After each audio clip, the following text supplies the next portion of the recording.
Ladies and gentlemen, honored guests, program participants, and those in whose memory we gather, we begin this ceremony with the presentation of colors by the Ohio National Guard, Honor Guard, Sergeant Roland Washbush, commanding.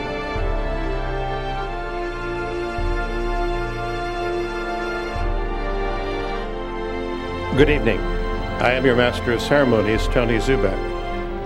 Welcome to this evening's ceremony to honor our past heroes, to reflect on the thoughts that will be shared, and to know at the conclusion of this gathering, we will depart this commons strengthened by our respect for those that have gone before us, those that are with us now, and those who will give a full measure to make sure that our children will continue to live with a measure of security in this beacon of democracy that we call the United States of America.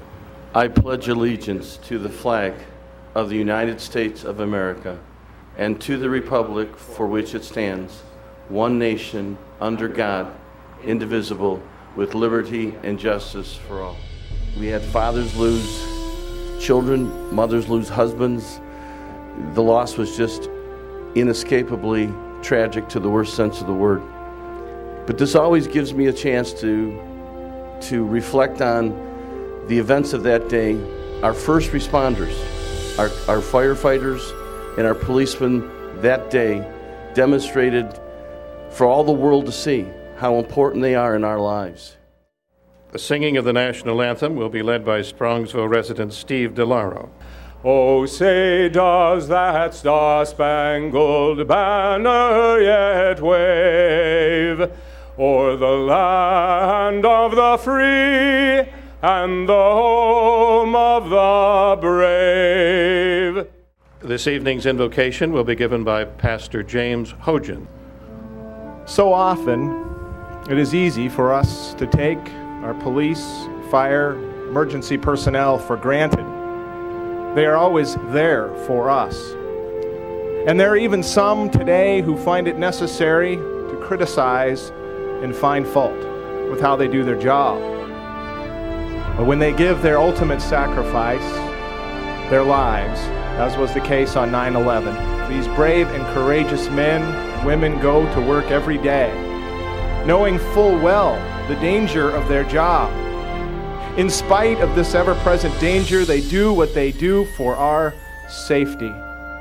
When necessary, they are called and they give the ultimate sacrifice. So I too would like to personally thank every fireman, woman, every policeman and woman, every emergency services man or woman who cares enough to put themselves on the line. Thank you, Pastor Hojan. Opening remarks will be presented by Mr. William Mears, President-elect of the Kiwanis Club of Strongsville.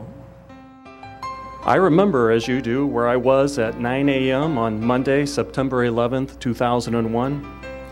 But I would like to reflect on those days shortly thereafter. Do you remember how everyone drove so safely and courteously in those first few hours? Do you remember saying, as my boss said to me, I know I can't help at ground zero, but I wish there was something that I can do around here.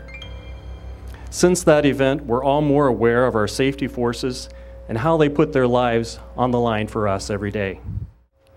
This evening's address will be given by the Honorable Thomas Persiak, Mayor of Strongsville. On September 11th, 2001, the enemies of freedom committed an act of war against our great country. Americans have known the casualties of war. We experienced the casualties of war right here in the city of Strongsville when we lost our own Tom Keeling, not to mention how many other wounded we have. But we never, ever experienced the casualties of war on U.S. soil. Americans know and Americans remember the surprise attacks in World War II on Pearl Harbor. But never, ever on thousands of innocent civilians as there were in New York, Pennsylvania, and at the Pentagon. all Americans pause to recall the pain and anger that we all felt on that day. We pause to honor the many heroes who paid the ultimate price and to remember the thousands of innocent men, women, and children who were savagely killed in those terrorist attacks. During these past years, the focus has been on Homeland Security. And here in Strongsville, we believe that Homeland Security begins with hometown security. Mayor Persiak has given us the green light to take the necessary steps to improve our prevention, readiness, and response capabilities. I can assure you that you have 76 of the finest police officers in Greater Cleveland dedicated to secure your hometown. Although there's plenty of work to do and the threat to our national security is very real, we believe that we've taken many positive steps since that tragic day on 9/11 of '01. Thank you, Chief Goss. Strongsville Fire Chief Robert Moody.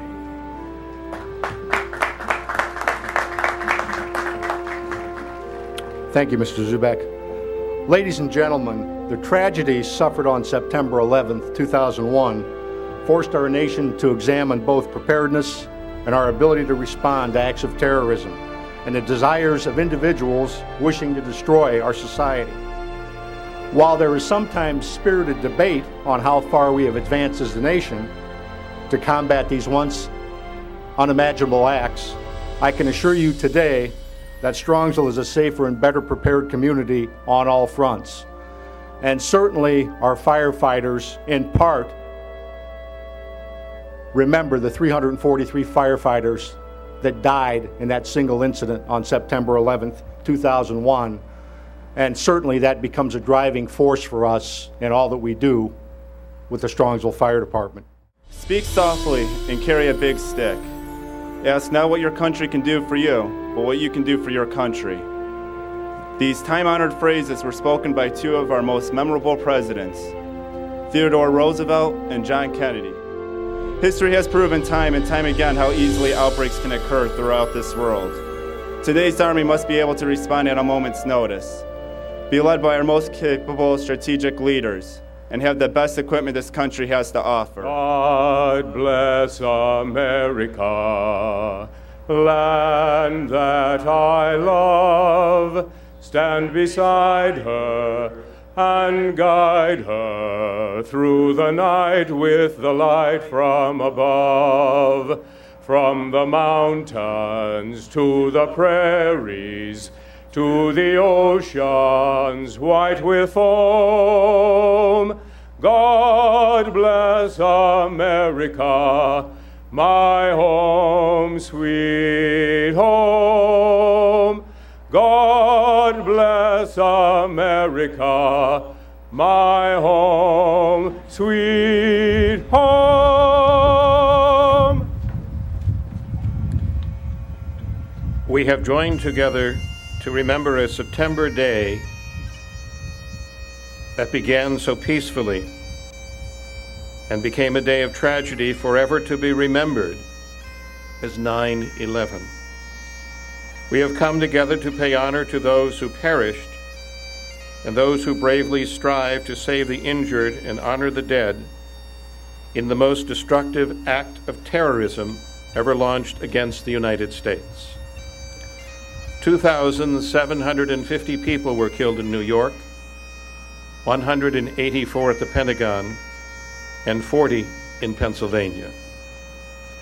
May we leave this gathering with our resolve strengthened to preserve that for which we stand, one nation, under God, indivisible, with liberty and justice for all.